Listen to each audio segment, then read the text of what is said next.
Hi, I'm Zibby Owens, and you're listening to the award-winning podcast, Moms Don't Have Time to Read Books. If you like this podcast, you will love my new anthology called Moms Don't Have Time to Have Kids. Check it out, and you'll hear from 49 authors about all sorts of things moms don't have time to do. All the authors have been on this podcast. Also, check out my TikTok, @with Zibby and Tracy, my other podcast, Sex Talk with Zibby and Tracy. Check out Moms Don't Have Time to Write on Medium. And of course, my new publishing company called Zibby Books. And now back to our daily author interview site and a quick hello from some of my kids. Hi. Hi. Hello. Enjoy the show. Max Greenfield is the author of the children's book, I Don't Want to Read This Book. Max is a New York-born actor who is best known for being interrupted by his two beautiful children, Lilly and Ozzy, as he writes this bio. Max tries to tell them that this is important and to please leave him alone, but neither child believes this, as they are certain that mommy is the one with the career and daddy just acts silly on TV sometimes. Welcome, Max. Thanks so much for coming on Moms Don't Have Time to Read Books to discuss I Don't Want to Read This Book. I like the title of your show. Thank you. Is there anything you do have time for? I mean, I make time for everything, and yet I feel like I never have time for anything. So I don't have time for... Here's my question, actually. Okay. When you find time for anything, are you overwhelmed by it and then accomplish nothing? You mean if I actually have like a stretch of time where I don't know what to do with myself? Yeah. Or like time off? Yes. Often I say out loud, what should I be doing now? Wait a minute. I feel like, should I do this? Should I do this? Should I do this? Or if it's like at an appropriate time where I could possibly be doing something like hanging out with my husband or watching TV or something, yeah, I don't really know what to do with myself. I don't know either. It's a weird thing. I'll be like, gosh, I just need time for me. And then like a random window or an unexpected window will open up and I'll go, this is a nightmare. I don't know what to do. Yeah. There's like too much. I'm like, I should go through the kid emails. Holidays are coming up. I don't know. I don't know how everybody else does it, but I just feel like, yeah, every day I try hard every day and see if I can do it. And then I like give myself a rating sort of at the end of the night where I'm like, did I do okay? I don't know. That's a mistake. I know. I'm certainly not going to judge. I mean, it would be terrible. My ratings would be very low. I doubt that. Well, I have to say that my kids thought it was hilarious that I had this book on my desk. And of course, read it and loved it. And they were like, well, why did he write this book? And I was like, well, I will ask him. So why did you write this book? Well, I don't know what your experience has been, but my experience as a parent and as a reader myself, but as a parent first, was going into my kid's room every night before bed and going, okay, let's sit down and read a book. And my daughter, who's very much like me, would have some sort of reason why she didn't want to read each book that I suggested. At which point, a half hour later, I'd be like, well, now it's bedtime and we've read nothing. And so when the opportunity of writing this children's book came around, I thought, well, if I was going to do it, it would be called I Don't Want to Read This Book. And it would be all the reasons why you don't want to read a book in the hopes that your kids might read that book. And it was sort of based on that 30-minute conversation that we'd have. But then when I started writing the book, it really opened up. It opened up to my own experience as a young reader and the difficulties that I had and continue to have. And then it became a much more personal experience for me. And, so I think the book works on a lot of different levels, some very light and fun, and then some, where I think it opens up a real conversation for some kids who find reading to be difficult. Yes. I like how you really lament the role of sentences and paragraphs and, it just keeps getting worse. Like, how much worse could it be? Totally. Yeah. And based on the child's performance reading the book, I think you can identify if this is a fun book for them or if this is, if they turn it into a drama, you can be like, hey, so tell me about how you're reading. Where are you finding difficulty? So were you not a big reader yourself? No, I was not at all. I'm still not. I'll get scripts and specifically movie scripts where I'll go, if I can make it through the first 10 pages, somebody's written a masterpiece. You think it's lack of attention or you think it's like the processing of it? Like, do you feel like you have dyslexia type of thing? Or do you think... Oh, I know I have dyslexia. Okay, sorry. No, please. I know it. But for me, what I think happens is And it's not just like, it's not like I'm like reading words backwards. For me, it's a little attention things, but it really is. I have to focus so intensely on what I'm reading to retain any of it that it becomes such a heavy lift. And I can only read small sections at a time. But oddly, when like I love audiobooks. So I'll listen to an audiobook and I'll get it all. And I'll listen to it for hours. It's great. And my daughter's the same way. Like I'll read to my daughter at night. Sometimes if she has a book for school, I'll sit and I'll help her and I'll read a big chunk of it. And I'll think to myself, while as I'm reading it, I'm like, this is difficult for me. I hope she is listening. And it turns out, because she's had to do tests for the books that I have read, she does so well on the tests. So, what she retains through listening is so much more than either of us will get out of actually reading, because it's hard work for me. Yeah. I mean, there's a whole field of science around that. I know. Don't feel bad about it. In books that I won't read. It's true. They shouldn't even publish books about dyslexia. I'm like, that's right. It's like, here's a 550-page book about dyslexia. I'm like, yeah, great. I have many people with dyslexia in my immediate orbit, and reading letters backwards is such a misconception, and that I don't know where that came from. I know, it's wild that's like the definition for people who don't really understand it. I had dinner last night with this fellow mom of one of my kids' friends or whatever, and she said one of her kids it's the dyslexia for math. Dysgraphia, maybe? Or no, maybe. Anyway, now there's a math thing that people are being diagnosed as. So I feel like it's great on the one hand, because now you're not the people who were just always thought they were bad at math. Like, how interesting to know that there's a reason why, and if they do X, Y, Z, you can fix it, and it's not your intelligence. That's exactly right. I mean, I think the advantage of having the diagnosis, because it's exactly what we talked about before, which is you can get the 550-page book about dyslexia. I'm not going to read it. But the advantage of having the diagnosis of it is that hopefully knowing that it doesn't chip away at your self-esteem and your confidence. And you go, oh, well, there's a real reason why this is hard for me. Yes. And hopefully you get to a place where you can say, like, and that's okay. Yeah. I do think that so many people, their self-worth comes from how they are perceived in school and growing up. And if everybody misses it, you just grow up thinking that you're just not bright, or you can't do this, that, or the other thing. And it's sort of a tragedy, because most dyslexic people go on to be some of the most creative people, actors, producers. My husband's a producer. He's undiagnosed dyslexic, but I read him. Like, if there's a book and I'm like, this is really good. I don't do this as much anymore because I've gotten too busy. So I'm really sorry to him for this. But anyway, I used to read the books out loud to him at night. And that's what we would do. I would read him I'm like, oh, this is hilarious. Let me read you this chapter. And I don't know.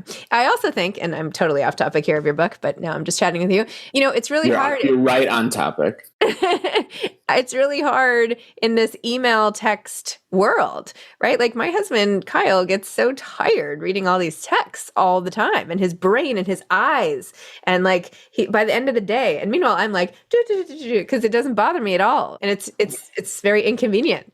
The adult version of this book is, I don't want to read this email.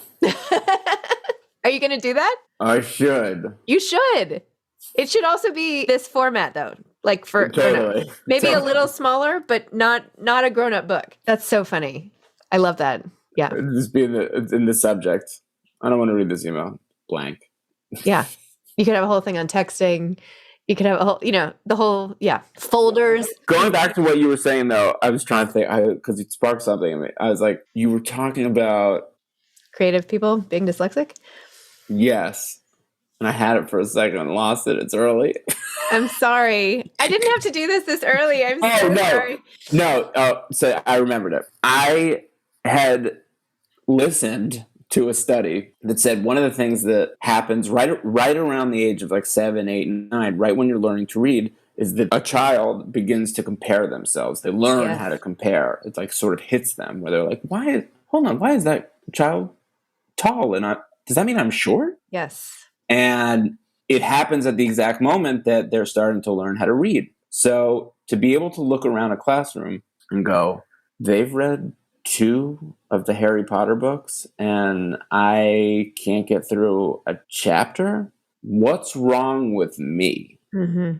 And because there's so little to go on at that point on how we sort of tell ourselves what intelligent is, if you can't read like the child who's ripping through the Harry Potter books, you probably think you're not that smart. And your parents might think, and still can be the most loving, wonderful parents, like, they can't read. I don't know what's going on. I don't think they're that bright. And it becomes this whole thing. And to me, so much of what this book is trying to do subliminally is take some of the emphasis off of how important we decide reading is at that age. Like, you're going to learn to, and if this was in any other format than a book, I'd say it might be problematic. But here's a book that's saying, I don't want to do this. It's hard. And it's written I feel like is in an intelligent way, where, the writer is not, or the reader rather, is not, some infantile child. This is an intelligent who's saying, these are the reasons why I don't want to read this book. And I think I make a pretty compelling argument. And it's to just take some of the air out of the balloon. It's like, look, man, we're all going to figure out how to read, but we're going to do it at our own pace. And there's going to be children who are going to do it very quickly and are going to be incredible at it. And then there's some people who, in their mid-20s are going to go, I think I'm getting a hang of this. I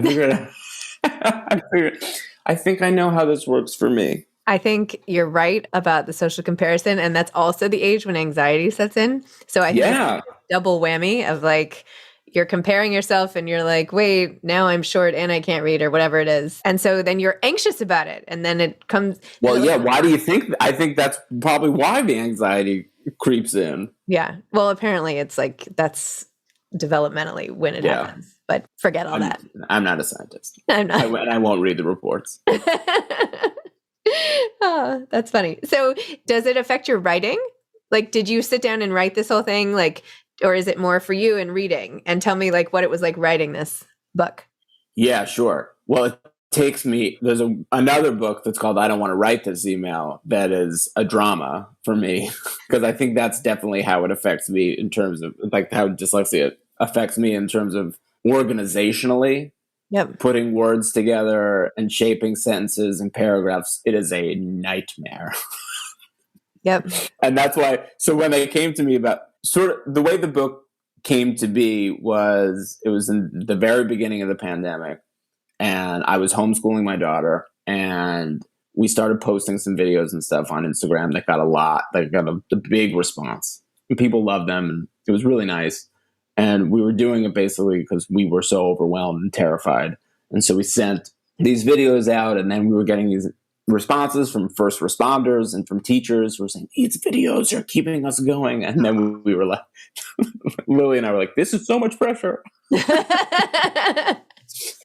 But so we were doing that. And I had an agent who reached out to me at the time who was like, what you're doing is so wonderful, and we love the relationship between you and your daughter, and like, we think there's something here. Is it a podcast? And I was like, it's definitely not a podcast. I can't talk for that long. And so then they said, well, what do you think it might be a book?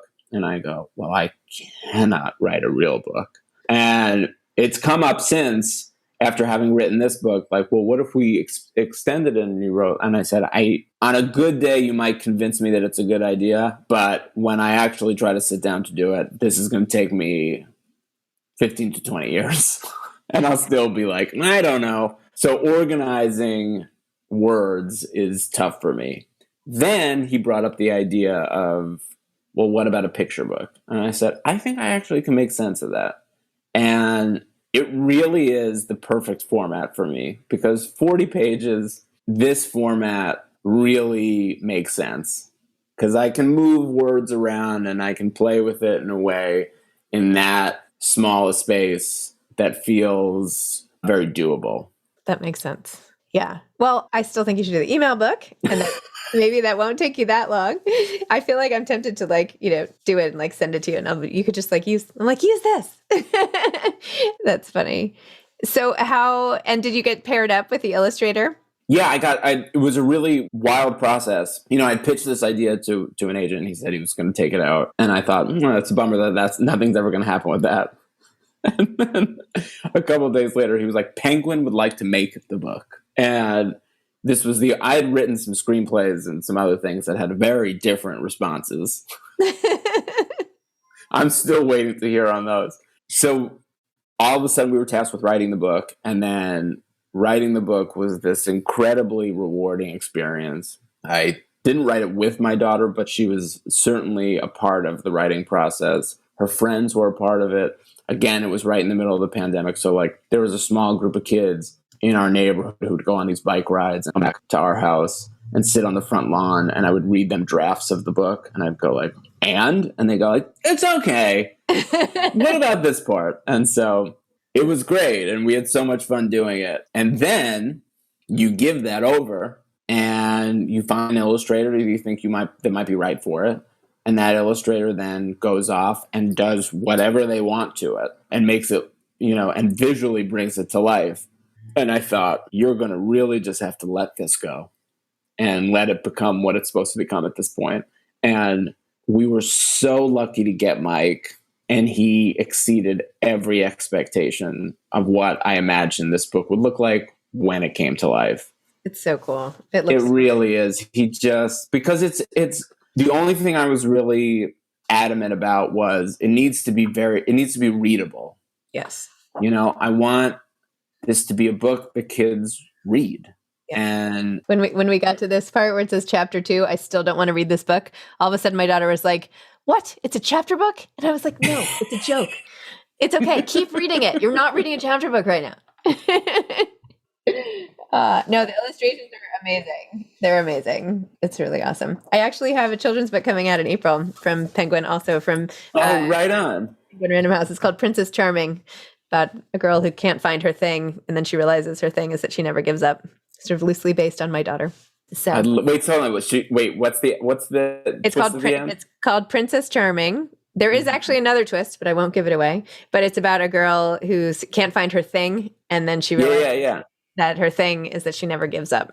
Oh, I love that. That's cool. Yeah. But it's based on this movie star comes to the palace and da-da-da. Anyway, it's kind of funny, but yeah. But I didn't know how to write a picture book either, and my editor was like, "Okay, I'm going to draw you a little picture on how many pages," and literally on a scrap of paper, she was like, "Here are the boxes." And I found it really hard versus writing. It's much faster for me to write long than to pick the right words. So I think it's a skill. Oh yeah, this to me, it felt a little bit like writing a song. And now, mind you, I've never written a song.